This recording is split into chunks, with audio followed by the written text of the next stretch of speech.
En una locomotora, Gustavo Petro Urrego, presidente de la República. La otra locomotora, le estoy hablando de trenes de alta velocidad, Alberto. No. La otra locomotora. Bueno, pero mándese. Margarita Cabello, Procuradora General de la Nación. El caso, Alberto. Las razones por las cuales el presidente de la República desatenderá una destitución que ha pedido la Procuradora. ¿De qué se trata, Juan Pablo? Pues Julio, se trata del caso que hace un poco más de un mes la Procuraduría terminó señalando o dictando más bien unas medidas cautelares en contra del alcalde de Riohacha, José Ramiro Bermúdez Cortés. En la decisión o en el auto de la Procuraduría, en medio de un proceso disciplinario que se le sigue al alcalde, se ordena la suspensión provisional por el término de 3 meses de ese alcalde. Pues la W ha conocido un oficio que desde el despacho del presidente de la República se hace llegar a la Procuradora General Margarita Cabello Blanco en un procedimiento que llaman control ex oficio de convencionalidad, a través del cual el presidente sencillamente le dice a la Procuradora que su autoridad administrativa no puede determinar este tipo de sanciones o suspensiones provisionales. Le leo solamente un párrafo.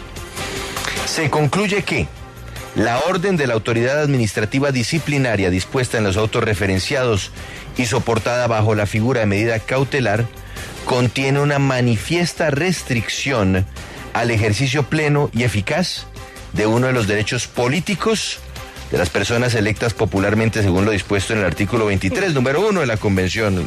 Es el mismo. Nada menos que el de quedar impedido por la orden administrativa para ejercer temporalmente su cargo.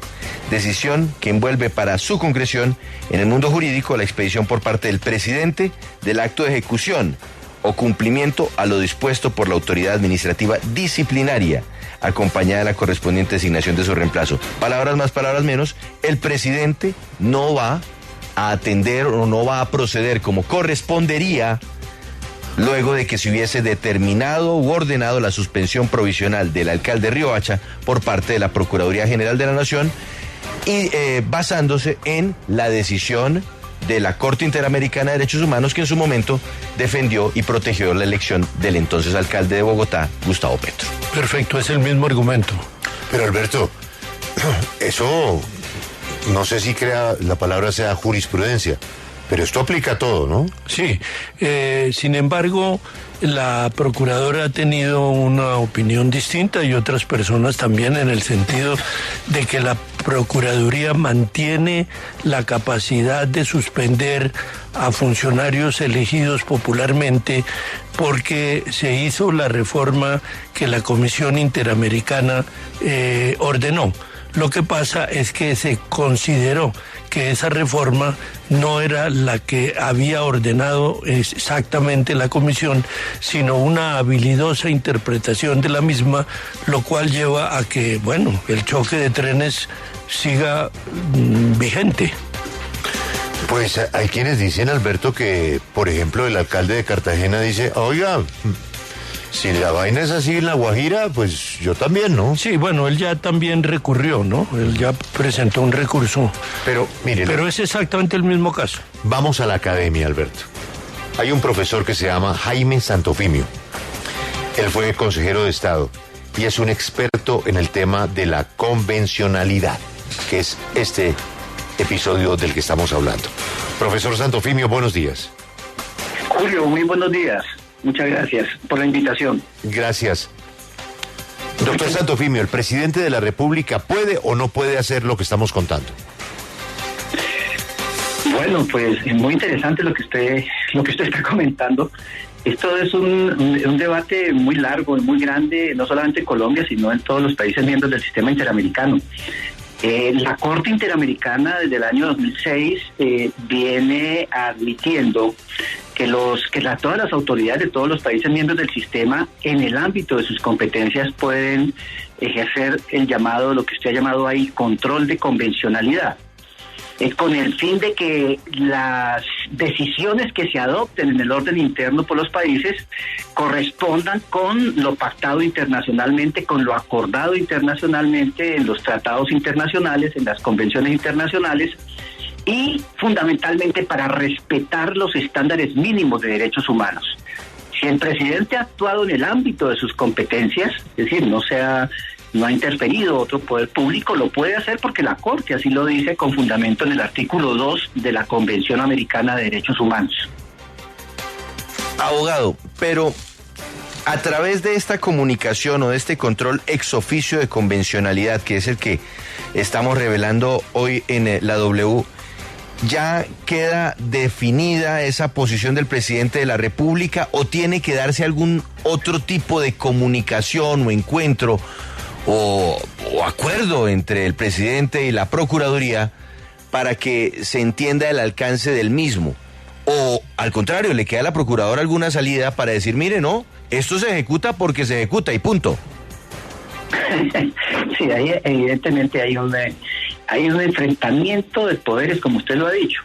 Un enfrentamiento de poderes que lo importante es buscarle una solución en el orden institucional al interior del país. Y yo creo que esas pautas vienen dándose desde hace algunos años por la necesidad que tiene Colombia de que se expida una ley, un estatuto para los electos popularmente, porque el problema se da es en el ámbito de las autoridades que han sido electas, y eso incide en el artículo 23 de la Convención Americana.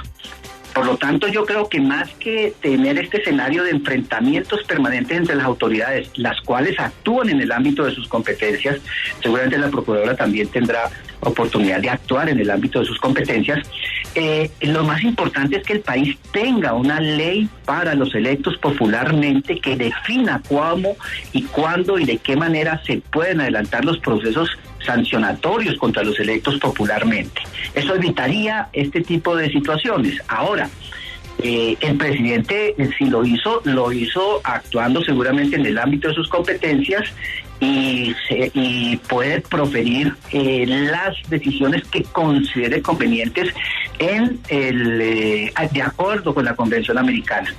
Esto es perfectamente posible, tienen todas las autoridades de todos los países, principalmente el Poder Judicial, pero sin embargo, en los últimos años la Corte ha ampliado a todas las autoridades administrativas, judiciales, legislativas que puedan ejercer ese control. Lo más importante es que no existan enfrentamientos, que haya acuerdo. Esto implica un acuerdo político, voluntad política para que realmente se tenga un estatuto claro y evitar la impunidad, ¿no? Porque de todas maneras, si no se tiene un estatuto claro, pues los electos popularmente no van a tener un régimen verdaderamente coherente con el sistema interamericano para ser juzgados. Sí, pero mire, perdón, sí, perdón, entiendo que el documento inclusive le solicita a la Fiscalía General de la Nación que mire lo que pueda hacer de su competencia. Aquí, ¿qué tipo de preocupación penal puede existir? Bueno, no sé el detalle de la investigación penal, pero lo que le puedo decir es que frente al numeral 2 del artículo 23 de la Convención, y es precisamente lo que motivó el fallo Petro contra Colombia, la decisión de la Corte Interamericana en el año 2000, es que la Convención dice que quien puede proferir una condena contra un electo popularmente es un juez penal y no una autoridad administrativa. Ahí está el problema, porque la estructura constitucional colombiana le atribuye esas funciones a la Procuraduría General, mientras que la Convención Americana, de la cual Colombia hace parte y la debe cumplir, dice que tiene que ser una autoridad jurisdiccional, que sea un juez de la República el que pueda proferir una condena. O en este caso veo que la discusión es sobre una suspensión provisional, que el efecto es exactamente el mismo, porque impide el ejercicio pleno de un derecho político establecido en el artículo 23. Entonces, ese es el detalle. Entonces, ahí viene la gran discusión. La Procuraduría es una autoridad judicial y a la luz de la estructura constitucional colombiana no lo es. Y viene todo el debate de la Corte Interamericana sobre si Colombia está cumpliendo lo ordenado en el fallo Petro contra Colombia. Ahí está el punto. Entonces, seguramente por eso le remiten el asunto a la Fiscalía, con fundamento en el numeral 2 del artículo 23 de la Convención Americana. Sí, sin embargo, la Corte Constitucional ya se pronunció con la reforma a la Procuraduría y digamos que este chicharrón quedó al final para el Consejo de Estado. Entonces, no solamente la Procuraduría chocó con la Presidencia, sino también con la sección quinta del Consejo de Estado, que se negó, exactamente el magistrado Gabriel Balbuena, a revisar automáticamente varias sanciones que ya llegaron de la Procuraduría. Y eso es muy importante porque ahora yo le pregunto, el Consejo de Estado puede estarse negando... Y le está preguntando a un ex consejero de Estado. De acuerdo, entonces el Consejo de Estado podría negarse teniendo en cuenta que ya la Corte Constitucional falló y dijo que este control automático se iba a ir al Consejo de Estado después de las 2 instancias de la Procuraduría. Bueno, pero ¿cómo le llega al Consejo de Estado el asunto? ¿Por dónde? Control automático después de 6 meses, tiene 6 meses para resolver esa sanción. Claro, pero por lo pronto le mantuvo a la Procuraduría las facultades para sancionar. Se las mantiene, es que ese Procuraduría las tiene, pero como dice muy bien el jurista, ya tiene que ser un juez penal, porque así está la Constitución, y por eso tiene que llegar finalmente al Consejo de Estado. Pero ¿qué le preguntamos a mi Entonces, profesor? la pregunta es, ¿el Consejo de Estado puede ahora estar devolviendo ese control automático y diciendo que no va a ser como la última instancia de un ente de control y por ende no va a tomar esas decisiones?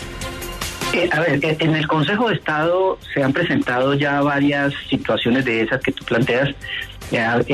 Han aplicado también un control de convencionalidad en algunos casos, ya van como 2, 3 casos que conozco, no solamente el del profesor Balbuena, en donde han aplicado el control, más o menos parecido a lo que ustedes anuncian que ha hecho el presidente de la República. Aplican el control en el ámbito de sus competencias y sostienen que ese procedimiento que estableció la ley no es el adecuado para cumplir con la Convención Americana. Fíjense que el problema aquí es de derecho internacional, de los compromisos internacionales del país. Entonces, en el momento en que devuelven o no cumplen con lo que la ley colombiana dice porque están aplicando la convención, el Consejo de Estado está ejerciendo esa potestad en el ámbito de las competencias que la Convención le ha dado al Consejo de Estado, a las autoridades judiciales. Y no lo ha hecho solamente en este caso de este conflicto a partir de los electos popularmente, sino que también lo ha hecho en otros casos. Recuerden ustedes también ese control automático en relación con la Contraloría General de la República. Los fallos de responsabilidad fiscal también aplicaron un control de convencionalidad. Y en otros casos de responsabilidad internacional, de responsabilidad del Estado, también lo ha hecho. O sea que no es nueva, la figura viene aplicándose, obviamente es muy controvertida como todo en el mundo académico y en el mundo de las interpretaciones normativas, pero lo ha hecho el Consejo de Estado y ahora lo importante en el Consejo de Estado ¿qué es? Que exista un fallo de unificación, que le dé una salida a esta situación que se está presentando. O sea, hay 2 cosas. Primero, que se tramite una ley para el electo popularmente. Eso es fundamental para Colombia. Y segundo, que el Consejo de Estado unifique. Pero todo eso implica voluntad política. Eso se traslada del ámbito de la academia al ámbito de lo político, señores periodistas. Pero profesor, es que tenemos demasiados actores en este escenario. Tenemos por un lado al Congreso de la República que tiene que tramitar la ley, a la Presidencia de la República que está ejerciendo el control de convencionalidad, al Consejo de Estado que es a donde deberían llegar esas sanciones, a la Procuraduría que es la que la sanciona y a la Corte Constitucional que es la que estudió la reforma a la Procuraduría. Al fin y al cabo, ¿quién tiene la última palabra para dirimir estas diferencias y determinar si el control de convencionalidad estuvo bien hecho o no? Y le sumo un actor, la Corte Interamericana de Derechos Humanos. Claro, mira, de acuerdo con nuestro contexto jurídico, derecho aplicable en Colombia, Colombia tiene que ser respetuosa de los tratados internacionales, de las convenciones internacionales y de las decisiones de la Corte Interamericana. Y hay una decisión en este momento que es la que donde gira toda esta discusión, y es en el famoso caso Petro contra Colombia, donde la Corte dio unas instrucciones dio unas pautas de cómo debería aplicarse el ordenamiento jurídico, se pronunció en torno a cuáles era el marco de competencias de la Procuraduría General de la Nación para los procesos sancionatorios de los electos popularmente, e invitó al país a que hiciera los ajustes necesarios. Entonces, mire, ahí tenemos dos cosas: cumplir con lo acordado internacionalmente, y segundo, adelantar los trámites legislativos. Por eso insisto tanto en que aquí la pelota la tiene el Congreso de la República. Aquí quien tiene que definir exactamente cómo se va a cumplir es el Congreso de la República. Tiene que existir ese marco normativo. Mientras tanto, mientras existan estas situaciones, la Procuraduría por una parte adelantando los procesos sancionatorios contra los electos, imponiéndoles sanciones o suspensiones, pues seguramente la autoridad administrativa, en este caso el presidente de la República, le va a decir: hombre, pues acá hay un fallo que hay que cumplir, pongámonos de acuerdo, y en este caso, como no hay acuerdo, pues entonces se ejerce un control de convencionalidad. Y lo mismo hace el Consejo de Estado, ejerce el control de convencionalidad. Eso ya es un síntoma de que necesitamos una ley que establezca, que regule el tema. Abogado, pero refiriéndonos a eso precisamente, a la legislación que se necesita, por lo pronto una carta como esta y una posición como esta del presidente no está dejando sin dientes a la Procuraduría, porque entonces a partir de este momento ya la Procuradora no tiene mucho que hacer aparte de disciplinar a unos funcionarios de segundo nivel. Pues ese es el dilema de la Procuraduría después del fallo Petro, ¿no? Inclusive yo diría que no después del fallo Petro, sino desde el mismo momento en que Colombia firmó la Convención Americana de Derechos Humanos, que entró a regir por allá en los años 70 en Colombia. Ahí está la norma de la Convención Americana. Entonces, la gran obligación de los países, no solamente de Colombia, de todos los países, es ajustar su régimen jurídico interno. Eso se debe hacer. Mientras eso no suceda, vamos a tener estos conflictos, y seguramente las personas afectadas por decisiones que se adopten por una autoridad que está siendo controvertida por la Corte Interamericana van a tener las puertas abiertas del sistema interamericano para demandar al país. Eso tiene esas consecuencias. Entonces, implica voluntad política para poder llegar a acuerdos. Pero ya no hay que demandar, profesor, o usted me corrige. Simplemente un alcalde como el de Riohacha, el suspendido recientemente de Cartagena, se van al documento de las 25 páginas del presidente que tenemos acá. Son 25 páginas con una argumentación jurídica internacional. Miren los pies de página. Impresionante, ¿no? Ese es un documento. Eso me imagino que es el doctor Vladimir, ¿no? Una vaina impresionante de la jurídica de Palacio, en donde ya un alcalde dice: no, yo de aquí no me voy, porque el que da la orden de que me vaya es el presidente. Y el presidente está diciendo en ese documento que no acata la petición de suspensión de la procuradora. Así es de que a partir de este momento cualquier alcalde o funcionario de elección popular simplemente se va a este documento, profesor. Así es de que se acabó la procuradora puede seguir suspendiendo, pero el presidente no ejecutando. Ese es el conflicto, Julio. Ese es el conflicto que hay que evitar. Y no solamente los alcaldes, diputados, concejales, todos los que sean electos popularmente, todo el que tenga origen popular. ¿Por qué? Porque están amparados por la Convención. Entonces, ahí viene esa situación. Claro, el problema es al derecho interno de Colombia, pero es que ahí donde viene la premura. Entonces, ajustemos el país, hagamos los arreglos necesarios para que esto no suceda y para que esas personas no queden sin control, ¿sí? Porque de todas maneras hay algo por delante de toda esta situación, y son los derechos humanos, que son los protegidos por la Convención. Entonces ya no se mira al funcionario como funcionario, sino a la persona del funcionario, y es lo que protege la Convención Americana. Entonces eso es lo trascendente en todo esto. Entonces seguramente el presidente pues habrá ejercido su derecho a controlar la aplicación de la Convención en lo que a él le corresponda. La Procuradora seguramente tendrá que hacerlo en el ámbito de sus competencias, y entender que el derecho de los países no es solamente la Constitución y la ley, sino también sus compromisos internacionales. Eso es lo que está generando todo este enfrentamiento. Muchísimas gracias al profesor Jaime Santofimio. Alberto, esto es Gran Tolima, ¿no? Claro, tiene que ser. Tiene que ser. Un apellido muy tolimense. Tierra de juristas. Profesor Santofimio, muchas gracias por atendernos. Ha sido usted muy amable. No, señor, muchas gracias por la invitación, muy amables. Acompáñenos en el canal de YouTube @Julio Sánchez Cristo Oficial.